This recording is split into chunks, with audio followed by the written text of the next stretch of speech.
Ladies and gentlemen, you will see very soon that it's not only a declaration that is empty words. It means action for the future.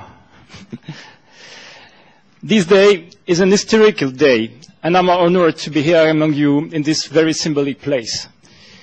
Today was not only a day of analysis, discussion, and statement, but it was a day of truth, courage, and unity. This conference will stay in history not as a day of grim acknowledgement of weakness and helplessness, but as the first day of a new era. A time of steadfastness, of purposeful effort, and time of renewed energy and hope. It has been clearly exposed today. We are the victims of a slow but massive hostile societal engineering which ultimately aims to enforce Sharia law not only in our countries but in all humankind. This mad dream has already carved a bloody wound of pain, tears and slavery in human history, a still festering wound named jihad. This mad Sharia dream is being promoted by a small but powerful minority. But in totalitarian system, minorities always try to coerce entire societies through lies, violence, and indoctrination. And Sharia-inspired groups or societies are no exception. With the fog of lies, of deliberate disinformation and media manipulation, we were prevented from realizing the extent of this deadly threat and the identity of the main actors of this stealthy, subversive process already at work in the streets. But the day of blindness are over. It's finished now. We are no longer mesmerized and frightened by the atrocious campaign of defamation launched against us by empty words like Islamophobia or extreme right. Stupid. From today, the paradigm is changed, and I will summarize the new one in a very few words. We are the good guys.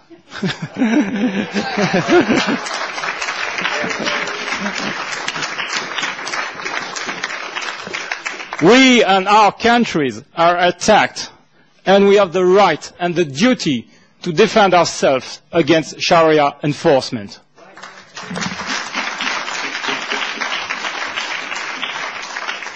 And anybody threatening us or trying to prosecute us for doing this has objectively made an alliance with the enemy of freedom and democracy, and therefore disgraced himself in regard of human decency.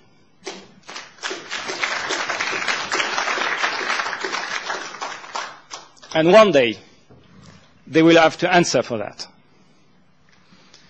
But enough of the past. Let's act now for a better future. Today, in the European Parliament of Brussels, we invite all sincere defenders of freedom of speech and human rights all over the world to join us in this Brussels process, which aims, in the name of freedom and human dignity, to preserve our society and all our fellow human beings, whatever their origin, their belief, or from Sharia enforcement. We invite you, all of you, and all who see me on internet, because it will be recorded. It's a call for the world, for the entire world. We invite you to sign, and from then endorse, support, and promote the following declaration and its proposed policies, and to become an active member of the Brussels process. Thank you. And Elisabeth and Ned are going to read you this document. But this is not only a document, you see. It's a course of action. It's the beginning of a new era. The victim period is finished.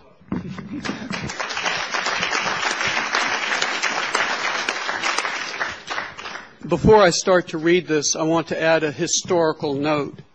The first Brussels declaration that I know of, there have been several, but the first one that I know of was on November 6, 1973, from here. It was the very beginning of Eurabia. I'm not sure of exactly what was in it, but one of the things it established for the first time was the rights of the Palestinian people, and it began the European Union's support of Palestine. This Brussels Declaration abrogates that one.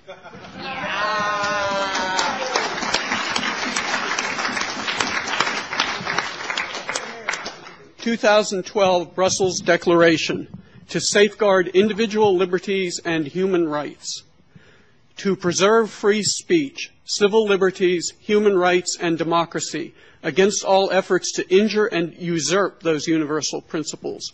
We call upon leaders in all nations to support this 2012 Brussels Declaration to safeguard individual liberties and human rights, reasserting that human rights and liberties are universal, individual, equal, inalienable, and self-evident irrespective of philosophical, cultural, or religious considerations as a matter of long-held principle, considering that any honest defender of democracy has the right and the duty to uphold and defend free speech, civil liberties, and human rights, affirming the irrefutable fact that Sharia law, as articulated and applied, is incompatible with and destructive to free speech, civil liberties, and human rights, and as such is incompatible with the fundamental principles of democracy, as stated in the 13th February 2003 judgment of the European Court of Human Rights.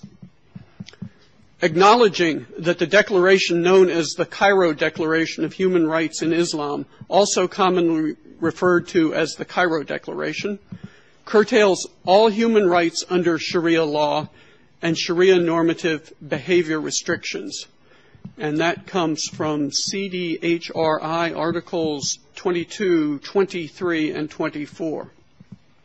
On the pretense that all human beings form one family whose members are united by their subordination to Allah. And that comes from Article 1 of the same document. Observing that the Organization of Islamic Cooperation, the OIC, being the creator of the Cairo Declaration and its current main proponent, has, by its continuous and single-minded activity, proven to be the principal international politico-religious organization working to restrict free speech, civil liberties, and human rights, and to enforce Sharia in the world. Asserting that any official endorsement or promotion of the Cairo Declaration or any cooperation with OIC that leads, by the test of consequences, to more enforcement of Sharia anywhere in the world identifies its perpetrator as an active opponent of democracy, freedom of speech, civil liberties, and human rights. Noting that such an identification renders illegitimate any attempt by the perpetrator to discuss or negotiate matters involving freedom of speech, civil liberties, and human rights in any local, national, or international forum.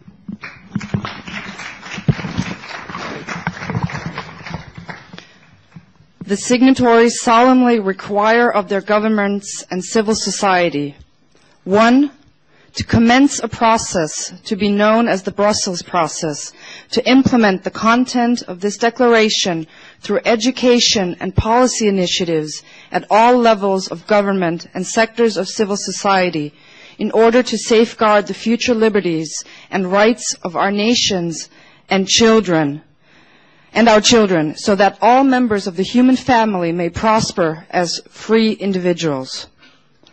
2, to decline any invitation to participate in any local, national, or international forum to discuss civil liberties, free speech, or human rights if the organizers, individual persons or organizations, are known proponents of the Cairo Declaration or societal Sharia enforcement, unless the negotiated or discussed topic is a transition of their codification and implementation of human rights to the UNDHR definitions and away from the Cairo Declaration definitions. 3, to protest any kind of participation in a local, national, or international meeting dedicated to the civil liberties, free speech, or human rights discussions or negotiations by any known proponents of the Cairo Declaration or societal Sharia enforcements unless they are only attending in an observational capacity or negotiating their entry in the Brussels process. 4. To initiate a thorough inquiry before any bilateral and multilateral cooperation about civil liberties, free speech, or human rights related matters in order to clearly identify any participants who are proponents for the Cairo Declaration or Sharia law, or who have cooperated and collaborated with the OIC and its associated organizations. Number 5. To reject and forbid any public funding for promotion of the Cairo Declaration or of any Sharia societal implementation and enforcement because such promotions are a direct attack against our most fundamental democratic principles and human rights. Number 6. To stop any cooperation with all known proponents of the Cairo Declaration at a national or international level when that cooperation has as its aim or result a restriction of civil liberties, free speech, or human rights in a democratic country until those proponents repudiate the Cairo Declaration. Number 7, to extend cooperation and support in all forums to former proponents of the Cairo Declaration who repudiate the suppression by the OIC and Sharia law of civil liberties, free speech, and human rights, and who assert that human rights and liberties are universal, individual, equal, unalienable, and self-evident, irrespective of philosophical, cultural, or religious considerations. And number 8, to engage with civil society and official organizations that work to safeguard individual liberties from suppression by Sharia law, especially those located in nations that are signatories of the Cairo Declaration or members of the OIC, to encourage dialogue, education, and understanding on individual liberties and human rights, as these terms have been commonly used in Western nations.